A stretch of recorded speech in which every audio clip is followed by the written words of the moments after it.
बिस्मिल्लाहिर्रहमानिर्रहीम। अस्सलाम वालेकुम स्टूडेंट्स। जी स्टूडेंट्स, बात करेंगे आज हम लेसन नंबर 24 और 25 की aggregate demand and aggregate supply. अच्छा, एग्रीगेट सबसे पहले तो उन चीज़ों को थोड़ा सा देख लें कि एग्रीगेट डिमांड और एग्रीगेट सप्लाई के हवाले से यहाँ पे बात किस तरह की होगी। देखिए बेटा, डिमांड और सप्लाई को हम पिछले कई सब्जेक्ट्स में यानी कि इवन जो माइक्रो इकोनॉमिक्स है उसमें पढ़ चुके हैं। डिमांड और सप्लाई जो है ये दोनों कर्व्स आपस में अपोजिट होते हैं। जैसे जैसे प्राइस बढ़ती है सप्लाई बढ़ जाती है, डिमांड कम हो जाती है। जैसे जैसे प्राइस कम होती है डिमांड बढ़ जाती है, सप्लाई कम हो जाती है। ठीक है, और एक ऐसा पॉइंट आता है जिसे हम इक्विलिब्रियम पॉइंट कहते हैं। यहाँ पे एग्रीगेट और डिमांड और सप्लाई के हवाले से इन चीज़ों को वो देखेगा कि किन किन फैक्टर्स की वजह से ये चीज़ें चेंज हो रही हैं, और प्राइस और डिमांड को चेंज होने की वजह से किस तरह के इफेक्ट होते हैं। वो कहते हैं ये time horizon long run prices are flexible respond to changes in supply and demand. ठीक, लॉन्ग रन में प्राइसेस जो फ्लेक्सिबल होती हैं और रिस्पॉन्ड करती हैं सप्लाई और डिमांड के हवाले से कि जैसे सप्लाई इंक्रीज होगी प्राइसेस डिक्रीज कर जाती हैं, डिमांड इंक्रीज होगी प्राइसेस इंक्रीज कर जाती हैं। Short run many prices are sticky at some predetermined level. Classical microeconomic theory, output is determined by the supply side. When prices are sticky, output and employment also depend on the demand for goods and services, which is affected by fiscal policy G and T, monetary policy M, other factors like exogenous changes in C or I. So Y. See. Output and employment also depends on the demand of goods and services, which is affected by fiscal policy, monetary policy, other factors like exogenous G. वो कह रही output जो है वो depend करती है goods की demand, services जो है वो इफेक्ट करती हैं फिजिकल पॉलिसी की वजह से। अब देखिए फिजिकल पॉलिसी जो गवर्नमेंट जारी करती है, ठीक है, time to time. Monetary policy जो है वो सेंट्रल बैंक जारी करता है। अब ये दोनों पॉलिसीज हमारी आउटपुट और एम्प्लॉयमेंट को इफेक्ट करते हैं। अब देखें जो लोन अगर इजी होगा तो कंपनीज लोन लेकर अपने बिजनेसेस को एक्सपैंड करेंगी, नई कंपनी स्टार्ट होगी, उससे क्या होगा कि जो ग्रोथ है वो इंक्रीज होगी, ग्रोथ सॉरी प्रोडक्शन इंक्रीज होगी, सप्लाईज इंक्रीज होगी, उससे एम्प्लॉयमेंट जनरेट होगी। ठीक है, इसके वारिस वर्सा ये काम रिवर्स हो जाता है। लेकिन उसके बरक्स जो है कुछ कैपिटल और कुछ लेबर के हवाले से भी चेंजिंग आती है। एग्रीगेट डिमांड क्या होता है जी? Aggregate demand curve shows the relationship between the price level and the quantity of output demanded. अब देखें हम नॉर्मली जो हम डिमांड कर्व पढ़ते हैं वो स्ट्रेट लाइन में पढ़ते हैं कि यहाँ पे उसने थोड़ा सा कर्व शेप में बनाया हुआ है। इनके इन इंक्रीजिंग द प्राइस, अच्छा ऊपर हम बात कर रहे थे। Aggregate demand curve shows the relationship between price level and the quantity of output demanded.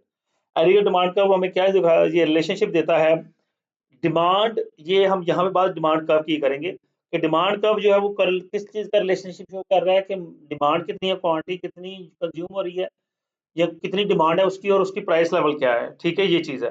अब ये देखो थोड़ा सा ये ओरिजिन की तरफ स्लोप्ड है, डाउनवर्ड स्लोपिंग। इससे डाउनवर्ड स्लोपिंग तो ये चीज है, ये डाउनवर्ड स्लोपिंग है, ठीक है, इस तरफ को।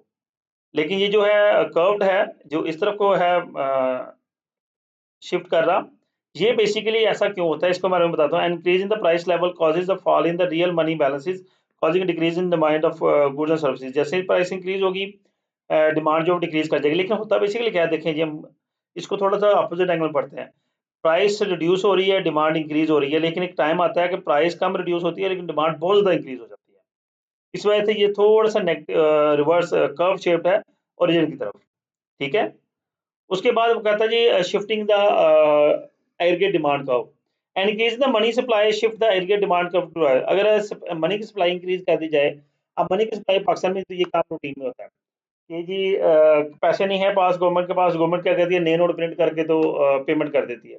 अब नए नोट प्रिंट करके बेसिकली तो हमने ये पढ़ा हुआ है, इकोनॉमिक्स में ये सिखाता है कि पैसे उतनी जरूरत है जितनी मार्केट में गुड्स मौजूद है, जितनी गुड्स जितनी प्रोडक्शन मौजूद है, जितनी चीजें मार्केट में मौजूद है, उतने पैसे चाहिए। अब पैसे जो हम गवर्नमेंट बगैर किसी प्रोडक्शन के, बगैर किसी इकोनॉमिक एक्टिविटी के प्रिंट करके तो लोगों को दे देगी, तो उससे क्या होगा, उससे अल्टीमेटली जो गवर्नमेंट जो सप्लाई ऑफ मनी है मार्केट में इंक्रीज हो जाएगी, और सप्लाई ऑफ मनी इंक्रीज होने से जो है वो डिमांड की ओर तो शिफ्ट करेगा कि डिमांड इंक्रीज हो जाएगी, लेकिन ultimately in the long run वो प्राइसेस को अफेक्ट करेगा। Aggregate supply in the long run जी, aggregate supply in the long run. Long run में सप्लाई देखें कि प्राइस इंक्रीज हो रही है डिक्रीज हो रही है, सप्लाई वही है। लॉन्ग रन में वो कहता है जी प्राइस के चेंज होने से इतना ज्यादा फर्क नहीं पड़ता सप्लाई पे। हाँ, शॉर्ट रन जो है वो कर्व इसके अपोजिट होता है। शॉर्ट रन का जो कर्व होता है वो नीचे मैं दिखाता हूँ आपको, आएगा स्क्रीन। हाँ, ये देखें कि प्राइस चेंज थोड़ा बहुत चेंज हो तो जो सप्लाई कर्व है बहुत ज्यादा चेंज हो जाता है। खैर हम इसको पढ़ते हैं। Aggregate supply in the long run, Y is a full employment और नेचुरल लेवल ऑफ आउटपुट। ठीक है जी, वाई जो है वो फुल एम्प्लॉयमेंट है या नेचुरल लेवल ऑफ आउटपुट है। The level of output at which the economy resources are fully employed, जो इकोनॉमिक रिसोर्सेज है वो फुली एम्प्लॉयड है, फुल एम्प्लॉयमेंट है। Means that unemployment equals to natural rate, यानी कि जो नेचुरल रेट के मुताबिक ओवरऑल कंट्रीज, डेवलप कंट्रीज में भी जो अनएम्प्लॉयमेंट है उसी लिहाज से हमारे यहाँ भी अनएम्प्लॉयमेंट है। तो उस वजह से full employment output does not depend on the price level. Output जो है वो प्राइस लेवल पर डिपेंड नहीं कर रही थी, वो अपनी टीम में चल रहे थे, प्राइस कम हो ज्यादा हो, आउटपुट एक सीक्वेंस के साथ चल रही है। ठीक है जी, ये हमारा कर्व ये बता रहा है जी। ओके हो गया। इन द लॉन्ग रन अब मनी सप्लाई इंक्रीज होगी तो डिमांड का शिफ्ट कर गया, प्राइस इंक्रीज कर गई और सप्लाई सेम रही। यही हम पीछे पढ़ के आए हैं।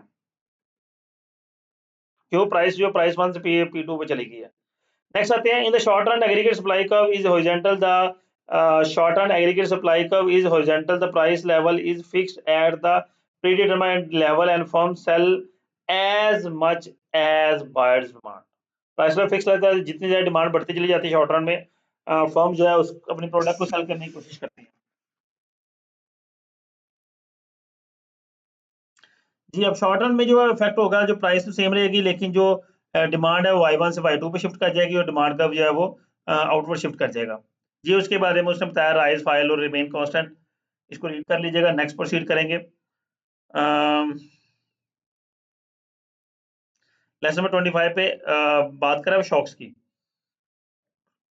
शॉक्स क्या होते हैं? ये exogenous changes in aggregate supply and demand. Exogenous कहते हैं जो एक्सटर्नल चेंजेस आते हैं, जो रूटीन से हट के चेंजेस आती हैं, उसे शॉक्स कहते हैं। Shocks temporarily push the economy away from full employment. Shocks की वजह से जो इकोनॉमी है वो फुल एम्प्लॉयमेंट से अवे शिफ्ट हो जाती है। कैसे? In demand shock the economy begins in the long run equilibrium at point A and increase in the aggregate demand due to increase in the velocity of money moves the economy from A to B।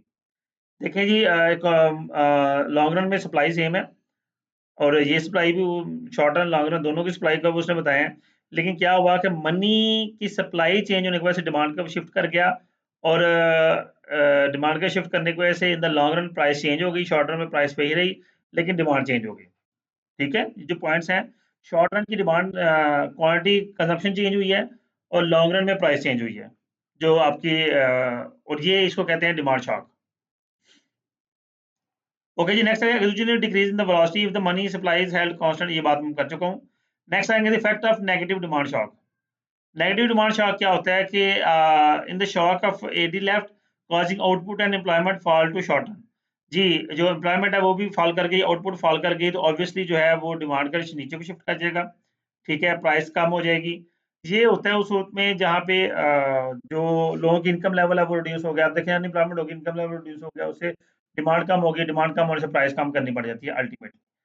क्योंकि बार बार ये बात करता हूँ मैं कि एक cycle चलता है, अब जब साइकिल डिस्टर्ब कर देंगे सारे मामले डिस्टर्ब हो जाएंगे। अगर the supply shop altars the production cost affect the prices that form charge. ठीक है जी, नीचे एग्जांपल दिए, एग्जांपल पढ़ते हैं, बात बेहतर समझ आएगी। Bad weather reduces crop yield pushing up food prices, workers union negotiate wage rate. अब वर्कर यूनियनाइजेशन हो जाएगी, वेज रेट नेगोशिएट होगा तो वेजेस बढ़ जाएंगी। New environmental regulation require form to reduce emissions. ठीक है, एनवायरमेंटल रेगुलेशंस जो है वो कुछ फर्म्स को एमिट कर देती हैं। ठीक है, कुछ ऐसी फर्म्स जो प्रॉपर काम नहीं कर रही, जिस तरह के केमिकल बनाने फर्म्स अगर एनवायरनमेंट को गंदा कर रही हैं तो नई एनवायरमेंटल रिफॉर्म्स उन फर्म्स को बंद कर देंगी। उससे क्या होगा, जो एग्रीगेट जो है शॉर्ट रन में जो प्राइस लेवल है वो इंक्रीज कर जाएगा, शॉर्ट रन कर्व जो है वो अपवर्ड शिफ्ट कर जाएगा। ठीक है, तो उससे क्या होगा, प्राइस इंक्रीज होगी तो डिमांड डिक्रीज हो जाएगी। FI जो फिक्स डिमांड है उससे डिमांड जो है Y2 पे चली जाएगी। शॉर्ट रन चेंज होगा, लॉन्ग रन वही रहेगा। उसके बाद स्टेबलाइजेशन पॉलिसी आ जाती है। Policy actions aim to reducing the severity of short run economic fluctuations. अब ये क्या है कि स्टेबलाइज किया जाता है ताकि जो शॉर्ट रन फ्लक्चुएशन राइज हुई हैं उसको कंट्रोल किया जा सके। इसको कंट्रोल कैसे करने की कोशिश की जाती है? डिमांड इंक्रीज, गवर्नमेंट चीजें बाय करती है ताकि डिमांड इंक्रीज हो और हम लॉन्ग रन के कर्व पे पहुंचे, ताकि ये शॉर्ट रन जो शॉक्स इंक्रीज हुए हैं इनको रिड्यूस किया जा सके। आगे इसी एग्जांपल को वो 1970 के ऑयल शॉक्स के हवाले से डिस्कस कर रहा है। ठीक है, लेकिन जी नेक्स्ट इंशाल्लाह Keynesian theory and income of income and employment, इसके बारे में डिस्कस करेंगे। जी स्टूडेंट्स, उम्मीद करता हूँ ये लेक्चर आपके लिए अंडरस्टैंडिंग होगा। वीडियो को लाइक कीजिएगा, कमेंट कीजिएगा, अपना ख्याल रखिएगा। अल्लाह हाफिज।